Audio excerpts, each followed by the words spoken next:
Because students leave school without financial skills, millions of educated people pursue their profession successfully, but later find themselves struggling financially. They work harder but don't get ahead. What's missing from their education is not how to make money, but how to spend money. What to do after you make it. It's called financial aptitude. What to do with the money once you make it, how to keep people from taking it from you, how long you keep it, and how hard that money works for you. Most people cannot tell why they struggle financially because they don't understand cash flow. A person can be highly educated, professionally successful, and financially illiterate. These people often work harder than they need to because they learned how to work hard, but not how to have their money work for them. The moving picture show of hard-working people has a set pattern. Recently married, the happy, highly educated young couple move in together in one of their cramped rented apartments. Immediately they realize that they're saving money, because two can live as cheaply as one. The problem is, the apartment is cramped. They decide to save money to buy their dream home so they can have kids. They now have two incomes, and they begin to focus on their careers. Their incomes begin to increase. As their incomes go up, their expenses go up as well, so there is little or no money to flow into the asset box. This means the only income they get comes from their jobs.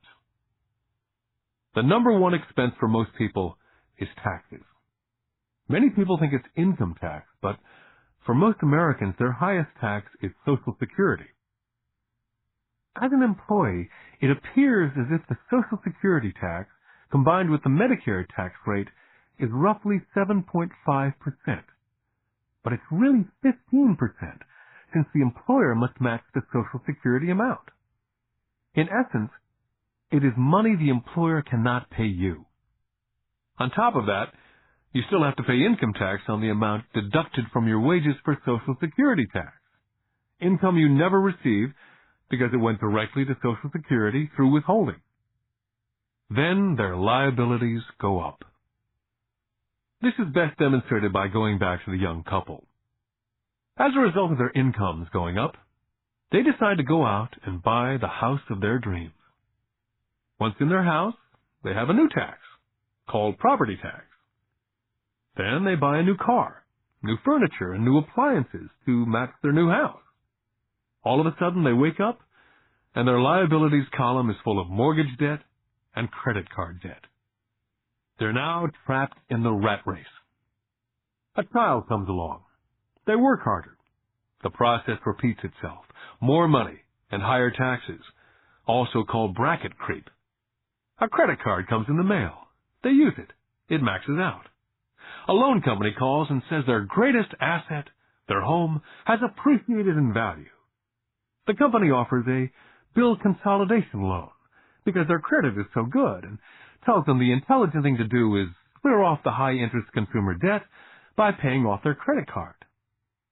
And besides, interest on their home is a tax deduction. They go for it and pay off those high-interest credit cards. They breathe a sigh of relief. Their credit cards are paid off. They've now folded their consumer debt into their home mortgage. Their payments go down because they extend their debt over 30 years. It is the smart thing to do.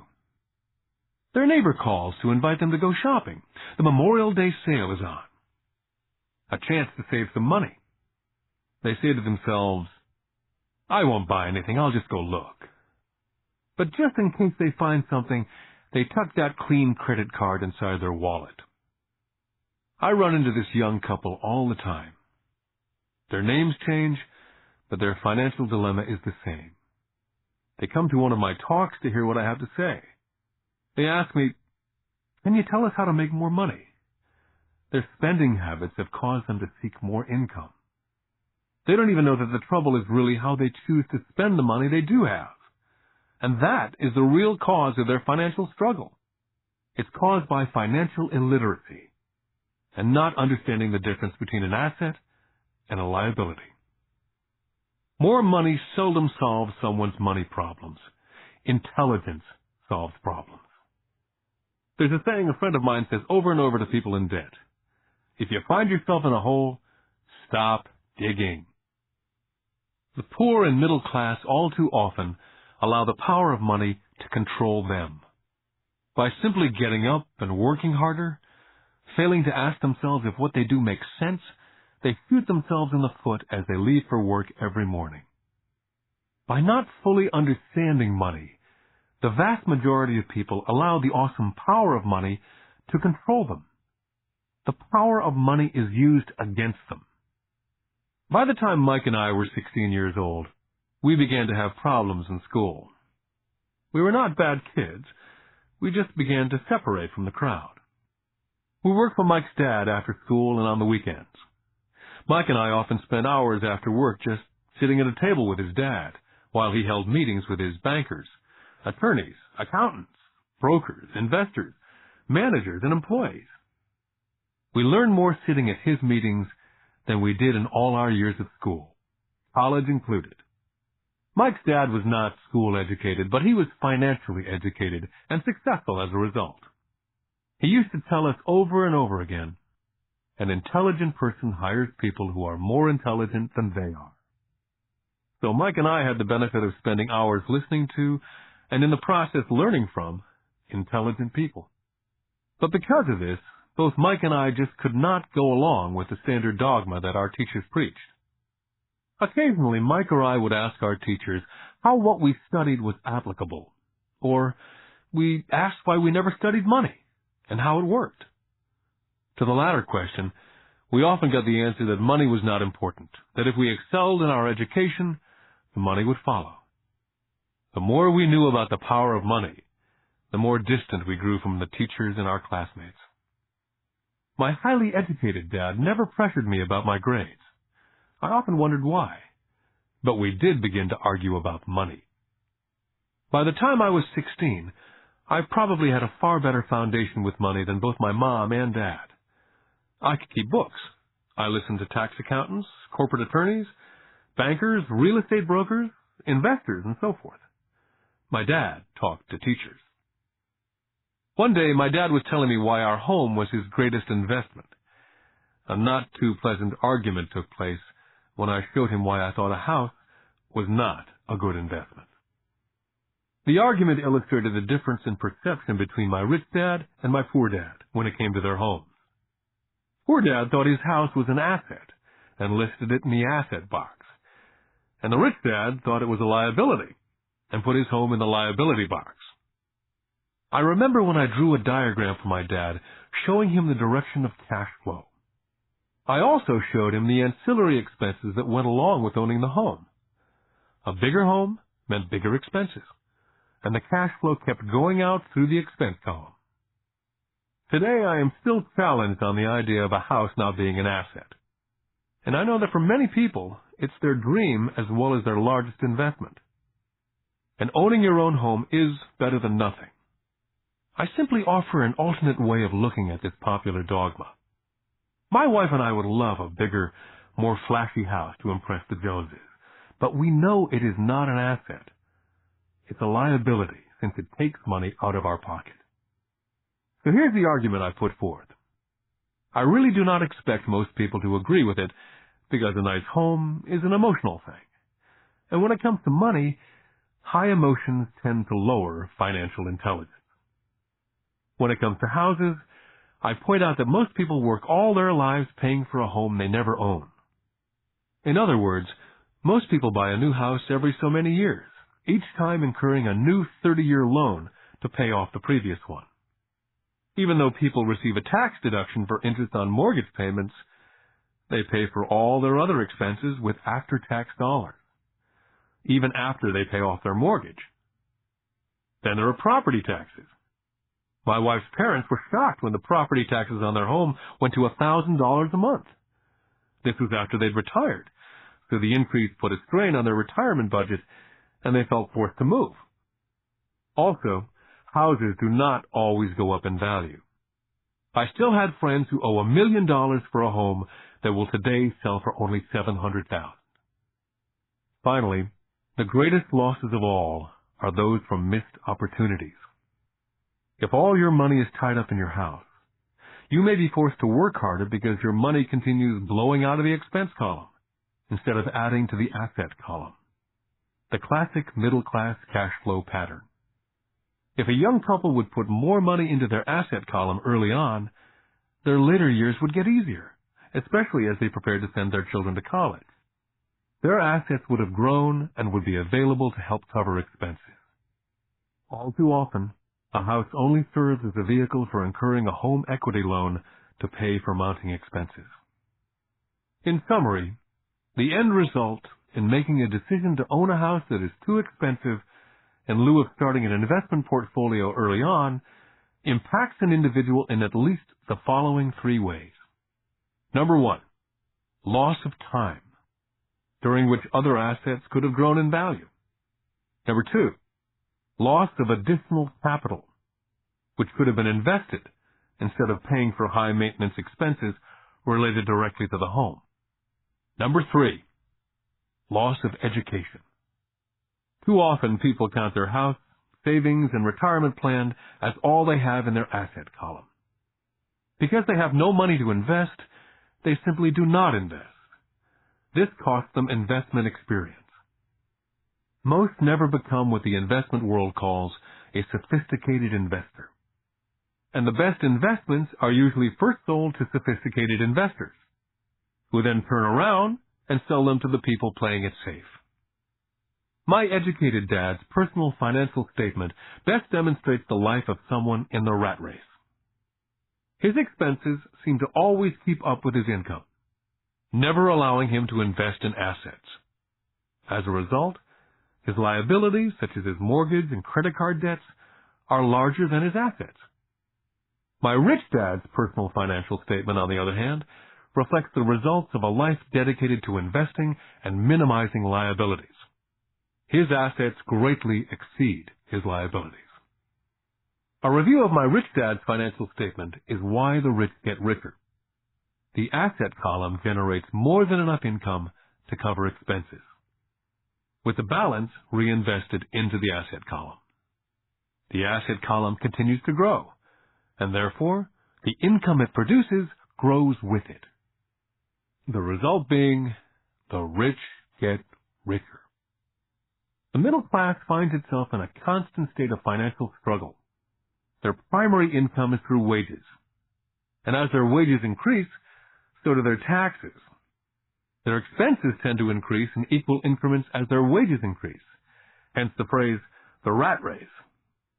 They treat their home as their primary asset instead of investing in income-producing assets.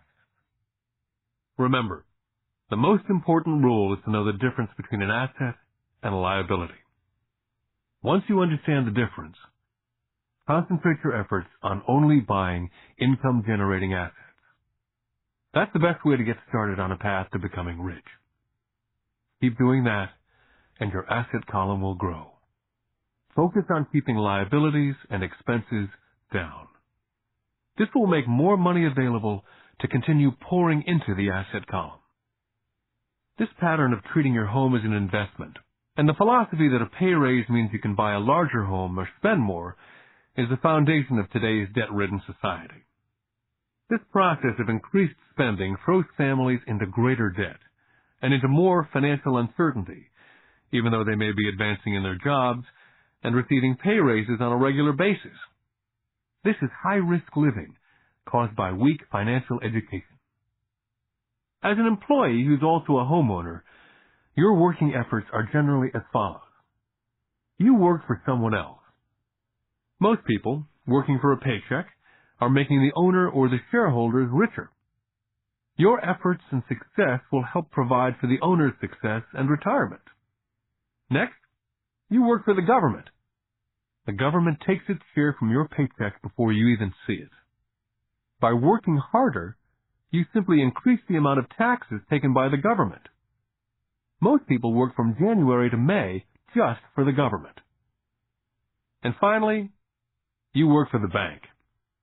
After taxes, your next largest expense is usually your mortgage and credit card debt.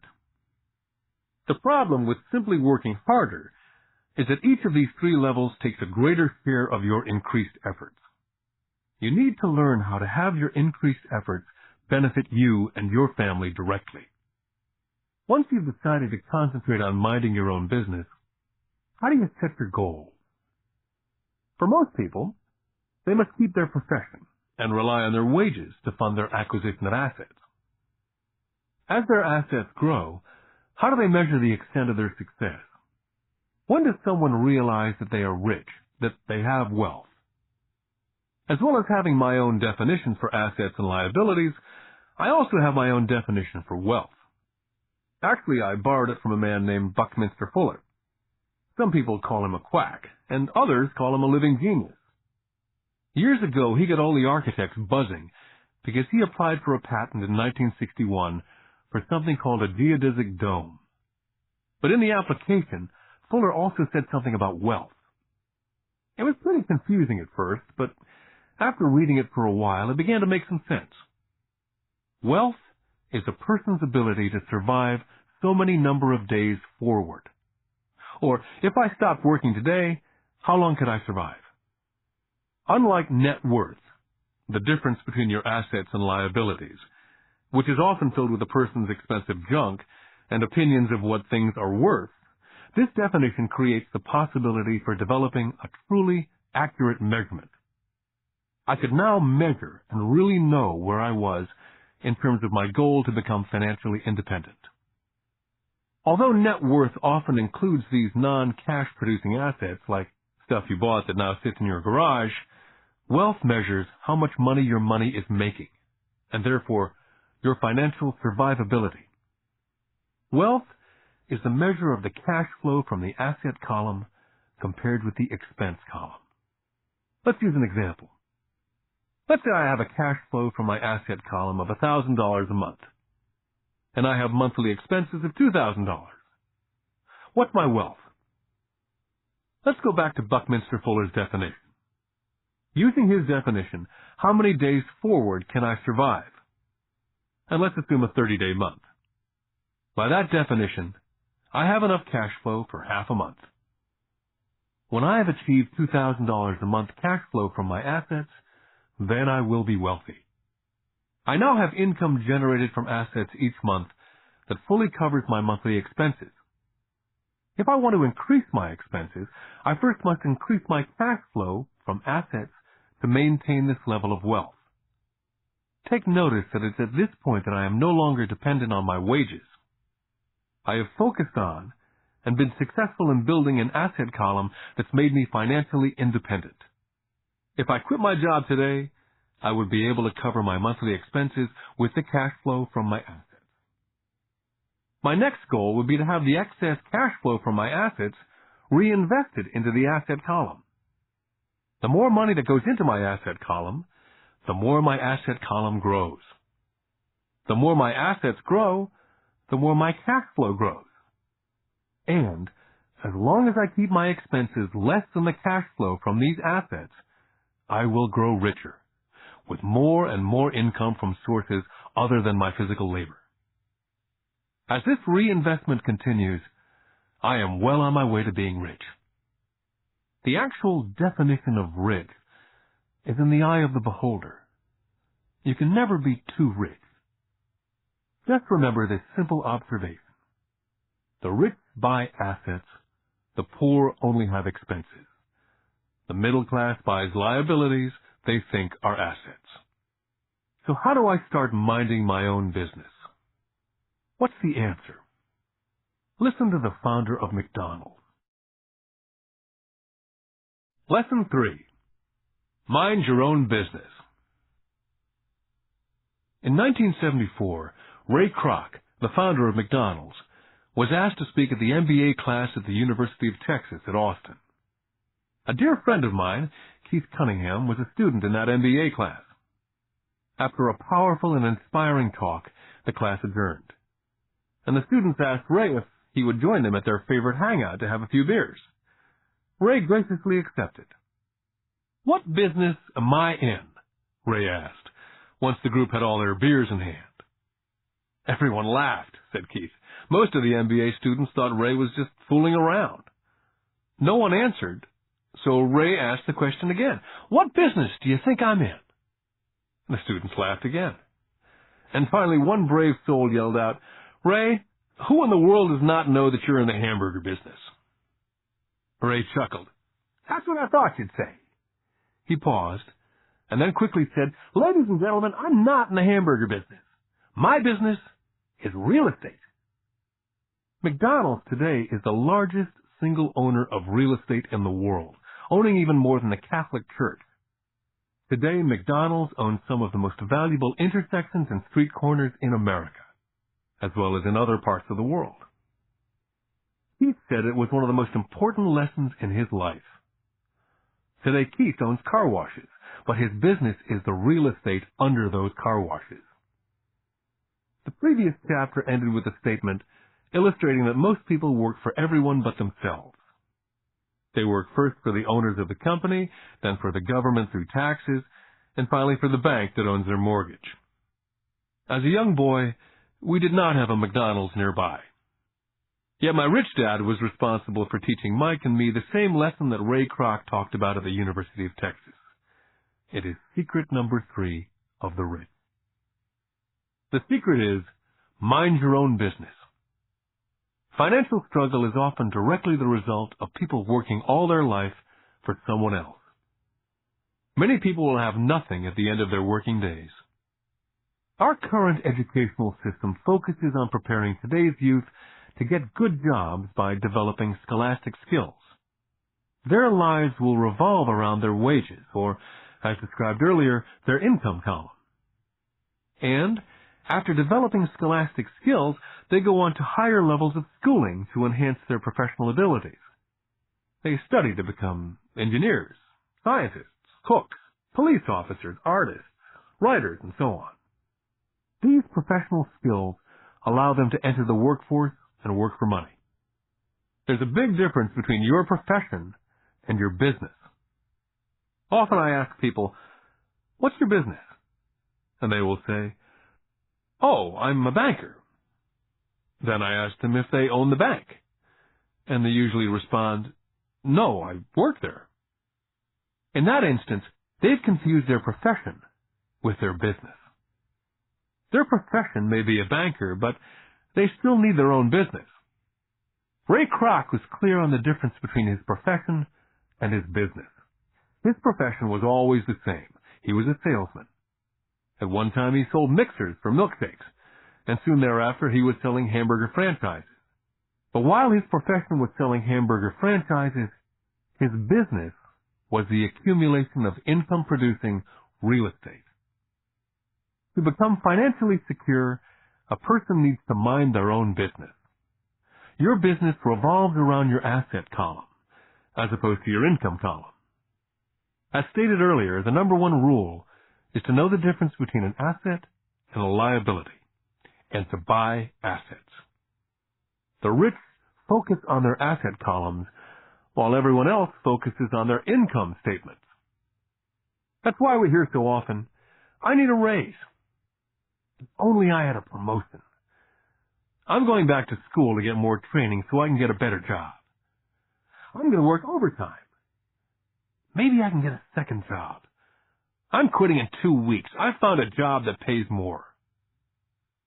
In some circles, these are sensible ideas. Yet if you listen to Ray Kroc, you're still not minding your own business. These ideas all still focus on the income column, and will only help a person become more financially secure if the additional money is used to purchase income-generating assets. The primary reason the majority of the poor and middle class are fiscally conservative, which means I can't afford to take risks, is that they have no financial foundation. They have to cling to their jobs. They have to play it safe. When downsizing became the in thing to do, millions of workers found out that their largest so-called asset, their home, was eating them alive.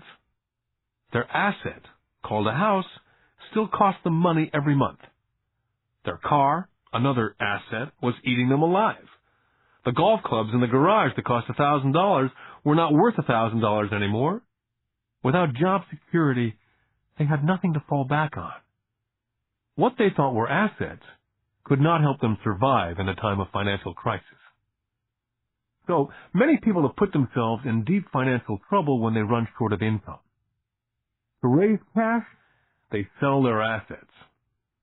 First, their personal assets can generally be sold for only a fraction of the value that's listed in their personal balance sheet.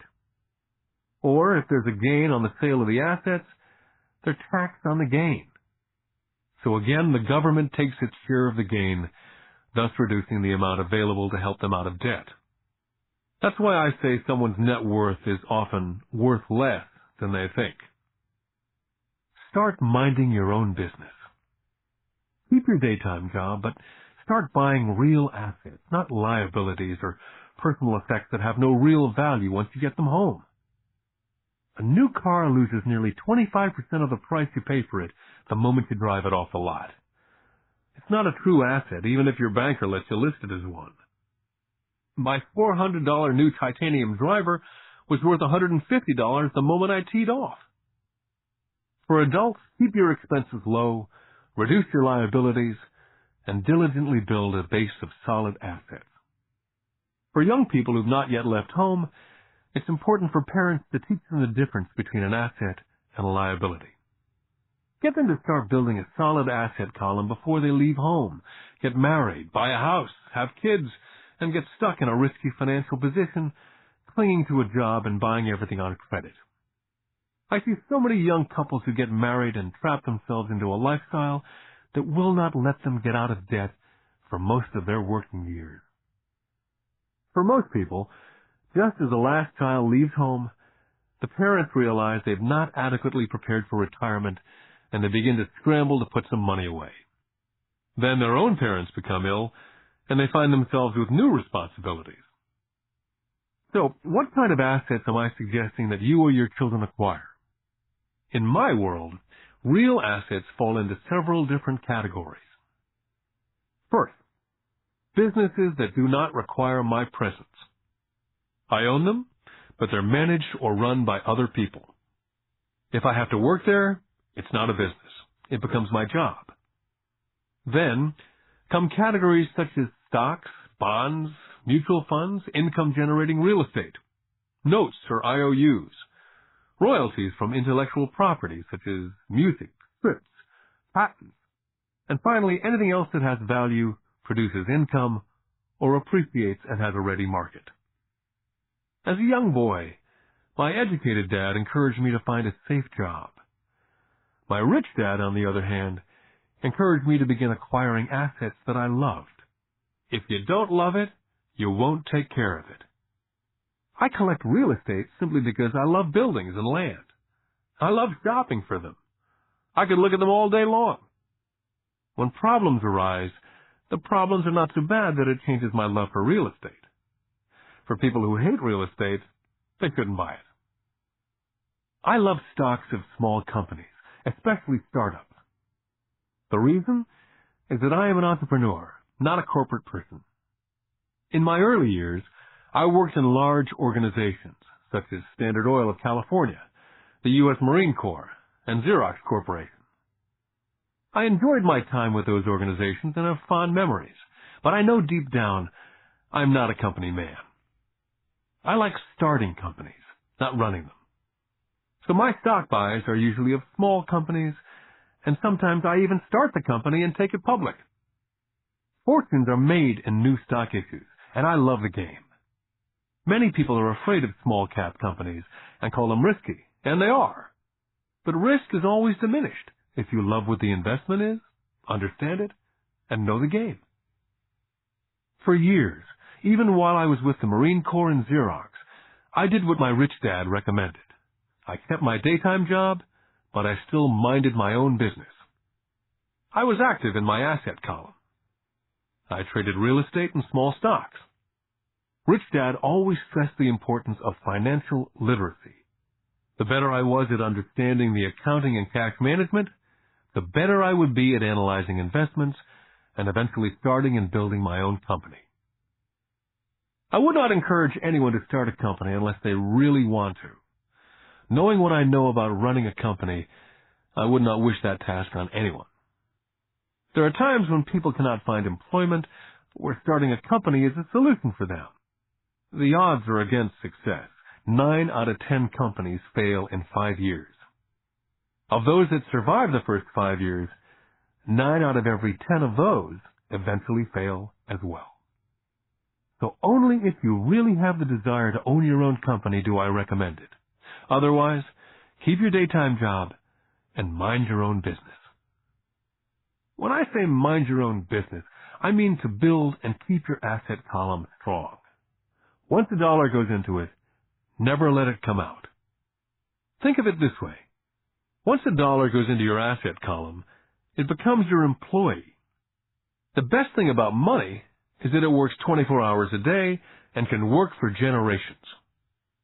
Keep your daytime job, be a great hard-working employee, but keep building that asset column. As your cash flow grows, you can buy some luxuries. An important distinction is that rich people buy luxuries last, while the poor and middle class tend to buy luxuries first. The poor and middle class often buy luxury items such as big houses, diamonds, furs, jewelry, or boats because they want to look rich. They look rich, but in reality they just get deeper in debt on credit. The old money people, the long-term rich, built their asset column first. Then the income generated from the asset column bought their luxuries. The poor and middle class buy luxuries with their own sweat, blood, and children's inheritance. A true luxury is a reward for investing in and developing a real asset. For example, when my wife and I had extra money coming from our apartment houses, she went out and bought her Mercedes. It didn't take any extra work or risk on her part because the apartment house bought the car. She did, however, have to wait for it for 4 years while the real estate investment portfolio grew and finally began throwing off enough extra cash flow to pay for the car. But the luxury, the Mercedes, was a true reward because she had proved she knew how to grow her asset column. That car now means a lot more to her than simply another pretty car. It means she used her financial intelligence to afford it. What most people do is they impulsively go out and buy a new car or some other luxury on credit. They may feel bored and just want a new toy. Buying a luxury on credit often causes a person to sooner or later actually resent that luxury because the debt on the luxury becomes a financial burden. After you've taken the time and invested in and built your own business, you're now ready to add the magic touch, the biggest secret of the rich. The secret that puts the rich way ahead of the pack. The reward at the end of the road for diligently taking the time to mind your own business. Lesson 4. The history of taxes and the power of corporations. I remember in school being told the story of Robin Hood and his merry men. My school teacher thought it was a wonderful story of a romantic hero, a Kevin Costner type, who robbed from the rich and gave to the poor. My rich dad did not see Robin Hood as a hero. He called Robin Hood a crook. Robin Hood may be long gone, but his followers live on. How often I still hear people say, "Why don't the rich pay for it?" Or, "The rich should pay more in taxes and give it to the poor." It's this idea of Robin Hood, or taking from the rich to give to the poor, that has caused the most pain for the poor and the middle class. The reason the middle class is so heavily taxed is because of the Robin Hood ideal. The real reality is that the rich are not taxed.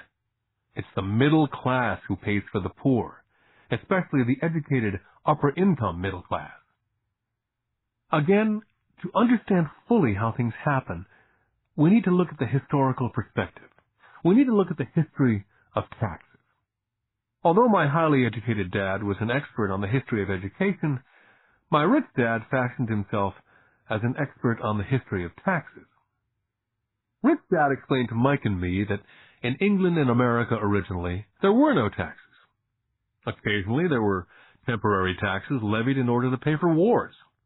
The king or the president would put the word out, and ask everyone to chip in. Taxes were levied in Britain for the fight against Napoleon from 1799 to 1816.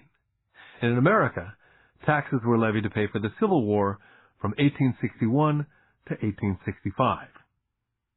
In 1874, England made income tax a permanent levy on its citizens. In 1913, an income tax became permanent in the United States with the adoption of the 16th Amendment to the Constitution. What these historical dates fail to reveal is that both of these taxes were initially levied against only the rich. It was this point that Rich Dad wanted Mike and me to understand. He explained that the idea of taxes was made popular and accepted by the majority by telling the poor and the middle class that taxes were created only to punish the rich. This is how the masses voted for the law, and it became constitutionally legal. Although it was intended to punish the rich, in reality it wound up punishing the very people who voted for it, the poor and the middle class. Once government got a taste of money, the appetite grew, said Rich Dad. Your dad and I are exactly opposite. He's a government bureaucrat and I'm a capitalist. We get paid, and our success is measured on opposite behaviors. He gets paid to spend money and hire people. The more he spends and the more people he hires, the larger his organization becomes. In the government, the larger his organization, the more he's respected. On the other hand, within my organization, the fewer people I hire and the less money I spend, the more I'm respected by my investors. That's why I don't like government people. They have different objectives from most business people. As the government grows, more and more tax dollars will be needed to support it. As I said, the passage of taxes was only possible because the masses believed in the Robin Hood theory of economics, which was to take from the rich and give to everyone else. The problem was that the government's appetite for money was so great that taxes soon needed to be levied on the middle class, and from there it kept trickling down. The rich, on the other hand, saw an opportunity. They do not play by the same set of rules. As I stated, the rich already knew about corporations, which became popular in the days of sailing ships. The rich created a corporation as a vehicle to limit their risk to the assets of each voyage. The rich put their money into a corporation to finance the voyage. The corporation would then hire a crew to sail to the New World to look for treasures. If the ship was lost, the crew lost their lives, but the loss to the rich would be limited only to the money they invested for that particular voyage. It's the knowledge of the power of the legal structure of the corporation that really gives the rich a vast advantage over the poor and the middle class. Having two fathers teaching me, one a socialist and the other a capitalist, I quickly began to realize that the philosophy of the capitalist made more financial sense to me. It seemed to me that the socialists ultimately penalized themselves due to their lack of financial education. No matter what the take-from-the-rich crowd came up with, the rich always found a way to outsmart them. That is how taxes were eventually levied on the middle class.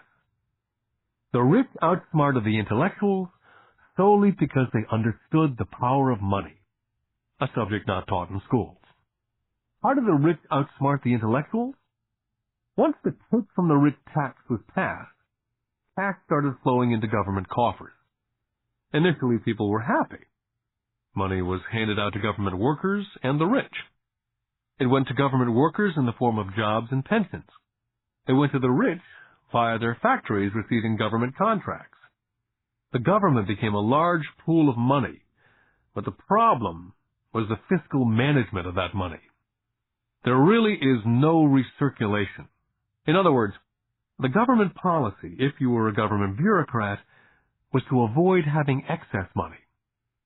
If you failed to spend your allotted funding, you risked losing it in the next budget. You'd certainly not be recognized for being efficient.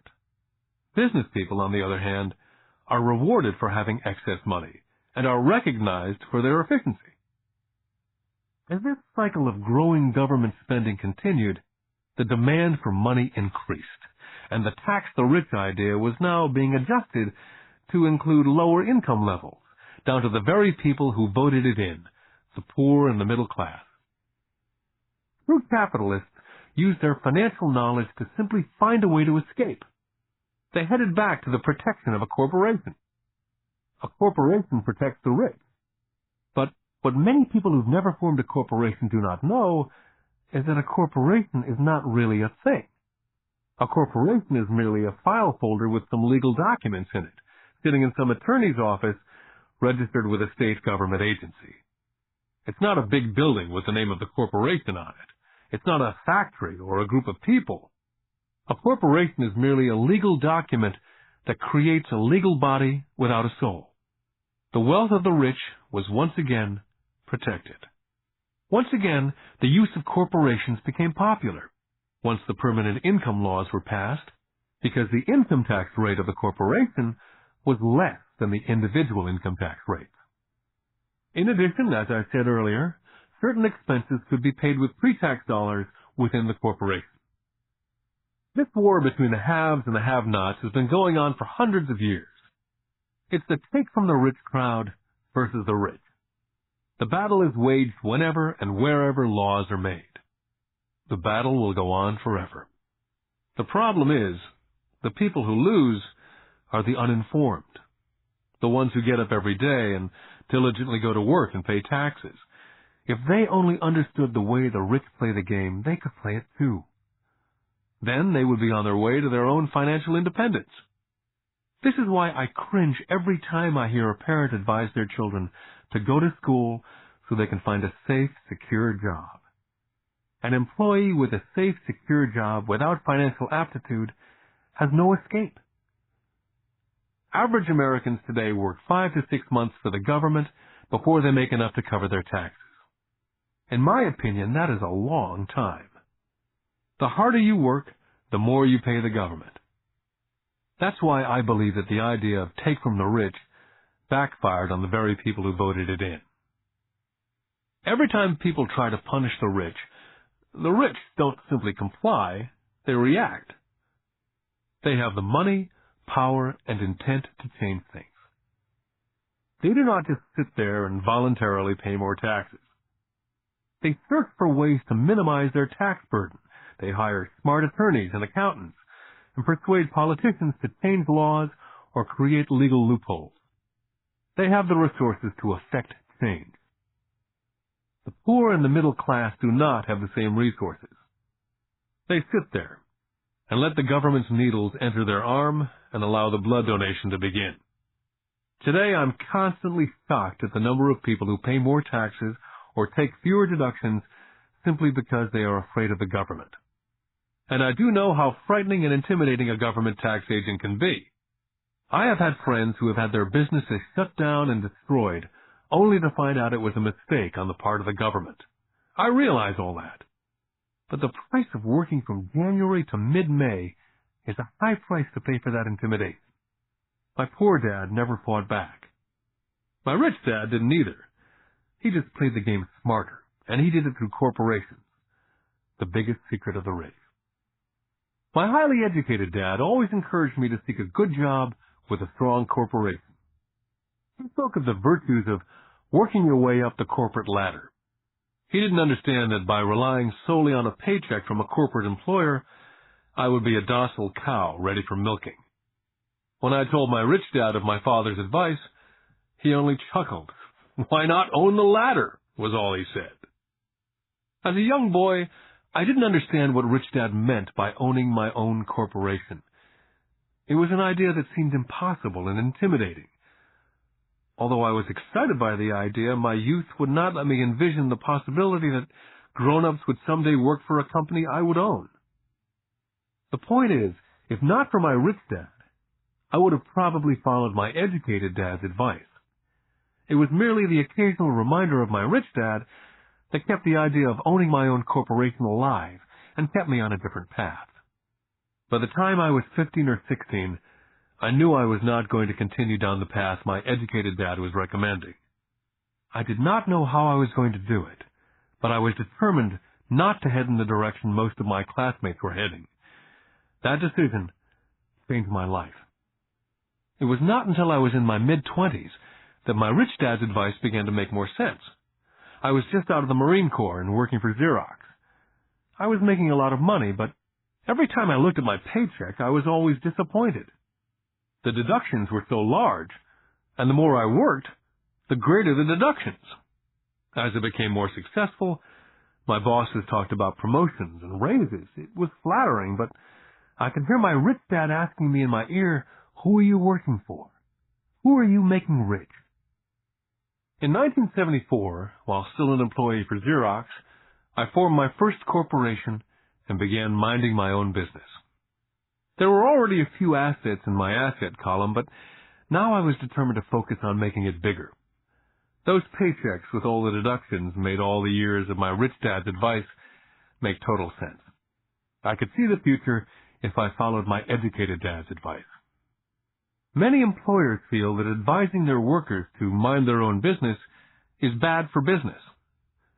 I'm sure it can be for certain individuals, but for me, focusing on my own business, developing assets, made me a better employee.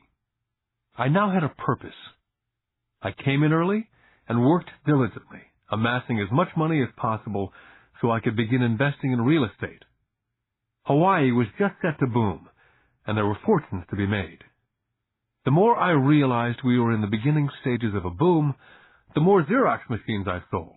The more I sold, the more money I made, and of course, the more deductions there were from my paycheck. It was inspiring. I wanted out of the trap of being an employee so badly that I worked harder, not less. By 1978, I was consistently one of the top 5 salespeople in sales, often number 1. I badly wanted out of the rat race. In less than 3 years, I was making more in my own little corporation, which was a real estate holding company, than I was making at Xerox. And the money I was making in my asset column in my own corporation was money working for me, not me pounding on doors selling copiers. My rich dad's advice made much more sense. Soon the cash flow from my properties was so strong that my company bought me my first Porsche. My fellow Xerox salespeople thought I was spending my commissions. I wasn't. I was investing my commissions in assets. My money was working hard to make more money. Each dollar in my asset column was a great employee, working hard to make more employees and buy the boss a new Porsche with before-tax dollars. I began to work harder for Xerox. The plan was working, and my Porsche was the proof. By using the lessons I learned from my rich dad, I was able to get out of the proverbial rat race of being an employee at an early age.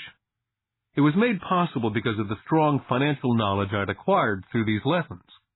Without this financial knowledge, which I call my financial IQ, my road to financial independence would have been much more difficult. I now teach others through financial seminars in the hope that I may share my knowledge with them. Whenever I do my talks, I remind people that financial IQ is made up of knowledge from 4 broad areas of expertise. The first area is accounting, what I call financial literacy, a vital skill if you want to build an empire. The more money you're responsible for, the more accuracy is required, or the house comes tumbling down. This is the left brain side, or the details. Financial literacy is the ability to read and understand financial statements. This ability allows you to identify the strengths and weaknesses of any business. The second is investing, what I call the science of money-making money. This involves strategies and formulas. This is the right brain side, or the creative side. Next, you must obtain expertise in understanding markets, the science of supply and demand. There's a need to know the technical aspects of the market, which is emotion-driven. The Tickle Me Elmo doll during Christmas 1996 is a case of technical or emotion-driven market. The other market factor is the fundamental or the economic sense of an investment. Does an investment make sense, or does it not make sense based on the current market conditions? Finally, you must understand the law. For instance, utilizing a corporation wrapped around the technical skills of accounting, investing, and markets can aid explosive growth. An individual with the knowledge of the tax advantages and protection provided by a corporation can get rich so much faster than someone who's an employee or a small business sole proprietor. It's like the difference between someone walking and someone flying. The difference is profound when it comes to long-term wealth. A corporation can do so many things that an individual cannot, like pay for expenses before it pays taxes. That is a whole area of expertise that is so exciting, but not necessary to get into unless you have sizable assets or a business. Employees earn and get taxed, and they try to live on what's left. A corporation earns, spends everything it can, and is taxed on anything that's left. It's one of the biggest legal tax loopholes that the rich use. They're easy to set up and are not expensive if you own investments that are producing good cash flow. For example, by owning your own corporation, car payments, insurance, repairs are company expenses. Most restaurant meals are partial expenses, and on and on. All are paid for legally with pre-tax dollars. Lesson 5. The rich invent money. I've been teaching professionally since 1984. It's been a great experience and rewarding. It's also a disturbing profession, for I've taught thousands of individuals, and I see one thing in common in all of us, myself included. We all have tremendous potential, and we are all blessed with gifts. Yet the one thing that holds all of us back is some degree of self-doubt. It's not so much the lack of technical information that holds us back, but more the lack of self-confidence. Some are more affected than others. Once we leave school, most of us know that it's not as much a matter of college degrees or good grades that count. In the real world, outside of academics, something more than just grades is required. I've heard it called guts, chutzpah, balls, audacity, bravado, cunning, daring, tenacity, and brilliance. This factor, whatever it's labeled, ultimately decides one's future much more than school grades. Inside each of us is one of these brave, brilliant, and daring characters. There's also the flip side of that character. People who could get down on their knees and beg if necessary. After a year in Vietnam as a Marine Corps pilot, I intimately got to know both of those characters inside of me. One is not better than the other. Yet as a teacher, I recognized that it was excessive fear and self-doubt that were the greatest detractors of personal genius. It broke my heart to see students know the answers, yet lack the courage to act on the answer. Often in the real world, it's not the smart that get ahead, but the bold. In my personal experience, your financial genius requires both technical knowledge as well as courage. If fear is too strong, the genius is suppressed. In my classes, I strongly urge students to learn to take risks, to be bold, to let their genius convert that fear into power and brilliance. It works for some and just terrifies others. I've come to realize that for most people, when it comes to the subject of money, they would rather play it safe. I've had to field questions such as, why take risks? Why should I bother developing my financial IQ?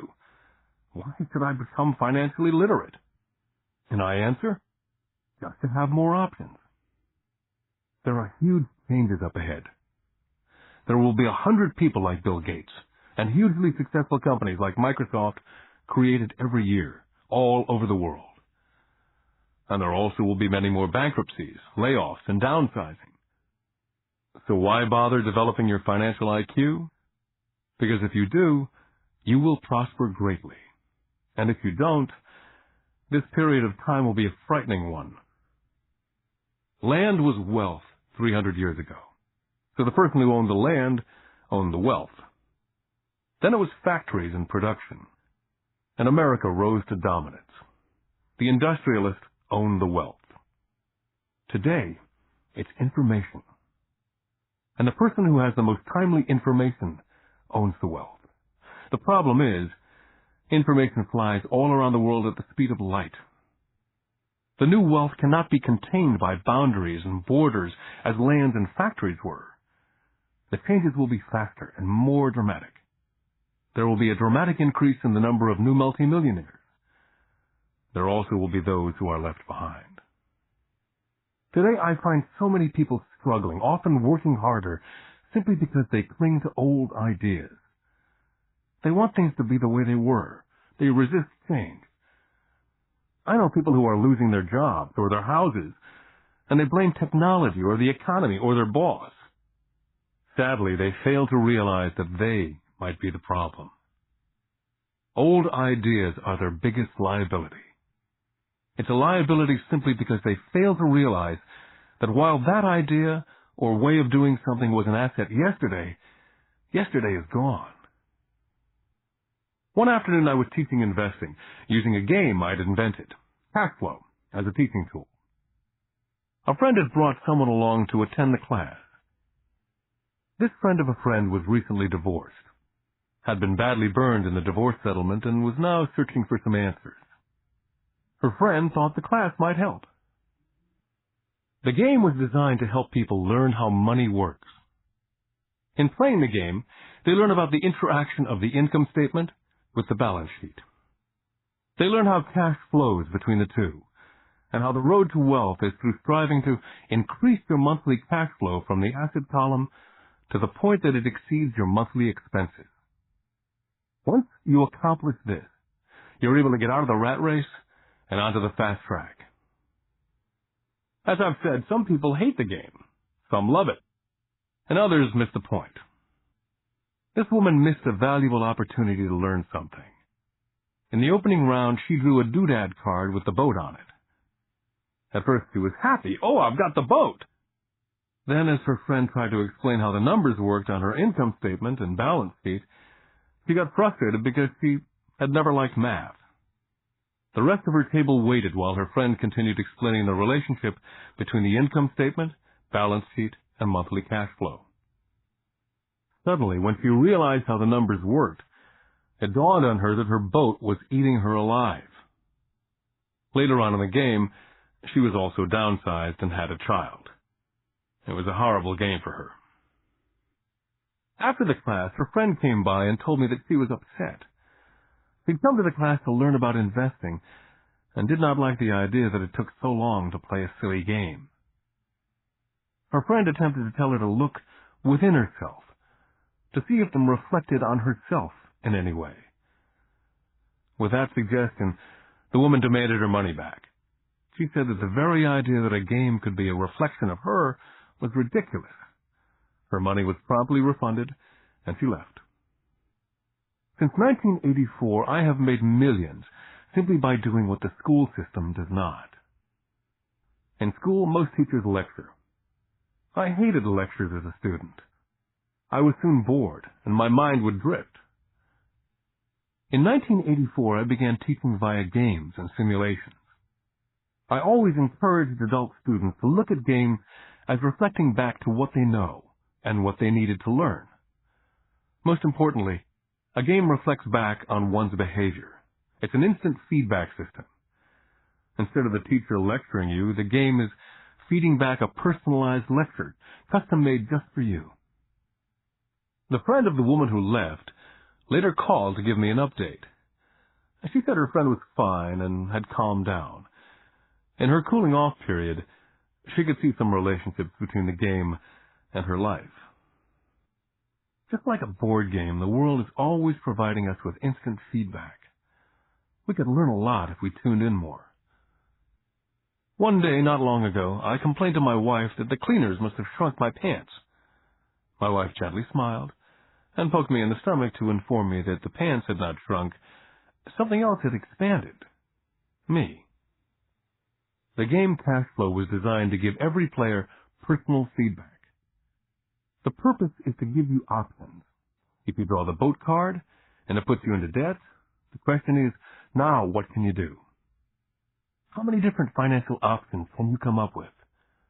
That's the purpose of the game. To teach players to think and create new and various financial options. I've watched this game played by more than 1,000 people. The people who get out of the rat race in the game the quickest are the people who understand numbers and have creative financial minds. They recognize different financial options. People who take the longest are people who aren't familiar with numbers and often do not understand the power of investing. Rich people are often creative and take calculated risks. There have been people playing cash flow who gain lots of money in the game, but they don't know what to do with it. Most of them have not been financially successful in real life either. Everyone else seems to be getting ahead of them, even though they have money. And that's true in real life. There are a lot of people who have a lot of money and do not get ahead financially. Limiting your options is the same as hanging on to old ideas. I have a friend from high school who now works at 3 jobs. 20 years ago, he was the richest of all my classmates. When the local sugar plantation closed, the company he worked for went down with the plantation. In his mind, he had the one option, and that was the old option: work hard. The problem was, he couldn't find an equivalent job that recognized his seniority in the old company. As a result, he's overqualified for the jobs he currently has, so his salary is lower. He now works 3 jobs to earn enough to survive. I've watched people playing cash flow complaining that the right opportunity cards are not coming their way, so they sit there. I know people who do that in real life. They wait for the right opportunity. I've watched people get the right opportunity card and then not have enough money. Then they complain they would have gotten out of the rat race if they'd had more money. So they sit there. I know people in real life who do that also. They see all the great deals, but they have no money. And I have people pull a great opportunity card, read it out loud, and have no idea that it's a great opportunity. They have the money, the time is right, they have the card, but they can't see the opportunity staring at them. They fail to see how it fits into their financial plan for escaping the rat race. And I know more people like that than all the others combined. Most people have an opportunity of a lifetime flash right in front of them, and they fail to see it. A year later, they find out about it after everyone else got rich. Financial intelligence is simply having more options. If the opportunities aren't coming your way, what else can you do to improve your financial position? If an opportunity lands in your lap and you have no money and the bank won't talk to you, what else can you do to get the opportunity to work in your favor? If your hunch is wrong and what you've been counting on doesn't happen, how can you turn a lemon into millions? That is financial intelligence. It's not so much what happens, but how many different financial solutions you can think of to turn a lemon into millions. It's how creative you are in solving financial problems. Most people only know one solution: work hard, save, and borrow. So why would you want to increase your financial intelligence? Because you want to be the kind of person who creates your own luck. You can take whatever happens and make it better. Few people realize that luck is created, just as money is. And if you want to be luckier and create money instead of working hard, then your financial intelligence is important. If you're the kind of person who's waiting for the right thing to happen, you might wait for a long time. It's like waiting for all the traffic lights to be green for 5 miles before starting the trip. As young boys, Mike and I were constantly told by my rich dad that money is not real. Rich Dad occasionally reminded us of how close we came to the secret of money on that first day we got together and began making money out of plaster of Paris. The poor and middle class work for money, he would say. The rich make money. The more real you think money is, the harder you will work for it. If you can grasp the idea that money is not real, you will grow richer faster. What is it? Was a question Mike and I often came back with. What is money if it's not real? What we agree it is, was all Rich Dad would say. The single most powerful asset we all have is our mind. If it's trained well, it can create enormous wealth in what seems to be an instant. I'll give you a simple example of creating money. In the early 1990s, the economy of Phoenix was horrible. I was watching the TV show Good Morning America when a financial planner came on and began forecasting doom and gloom. His advice was to save money. Put $100 away every month, he said, and in 40 years you will be a multimillionaire. Well, putting money away every month is a sound idea. It is one option, the option most people subscribe to. The problem is this. It blinds the person from what's really going on. They miss major opportunities for much more significant growth of their money. The world is passing them by. As I said, the economy was terrible at that time.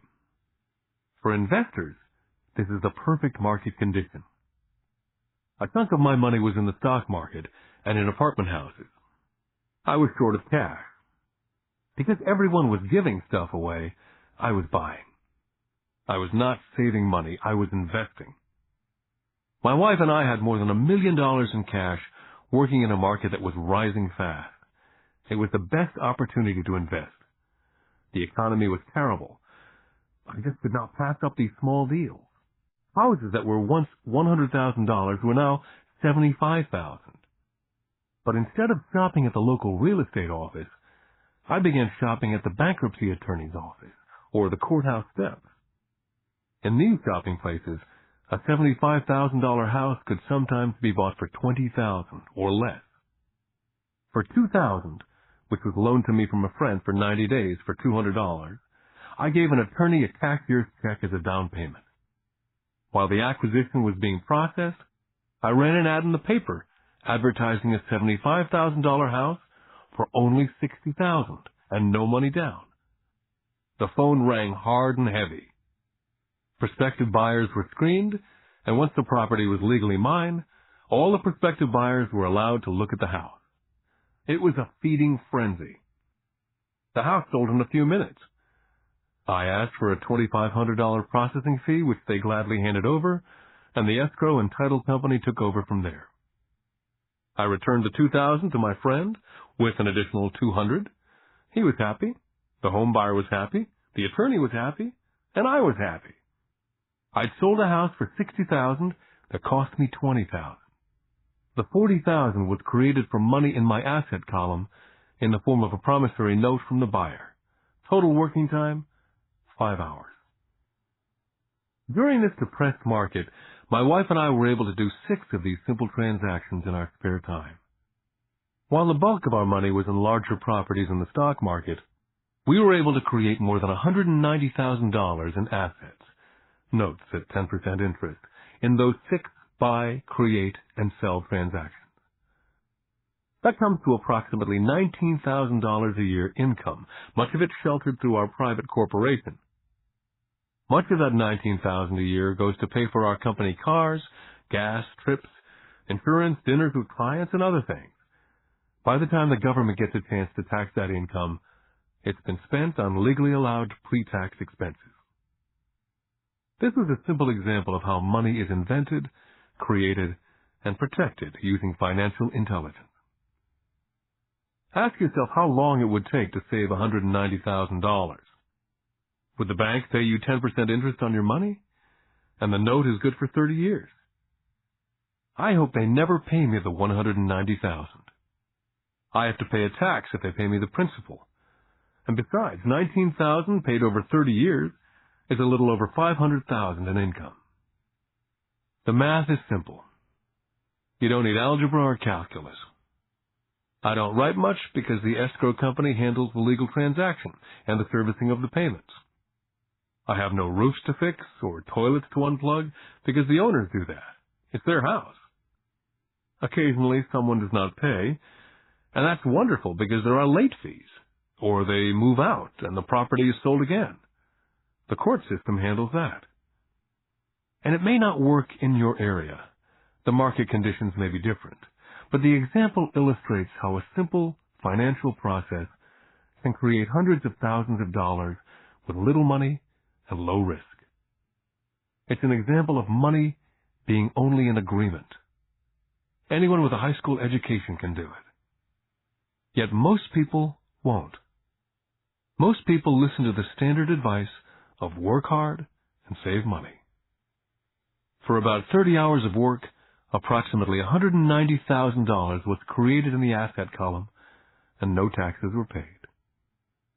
Now you may understand why I silently shake my head when I hear parents say, "My child is doing well in school and receiving a good education." It may be good, but is it adequate? I know the above investment strategy is a small one. It's used to illustrate how small can grow into big. My success reflects the importance of a strong financial foundation, which starts with strong financial education. Financial intelligence is made up of these 4 main technical skills. Number 1, financial literacy, the ability to read numbers.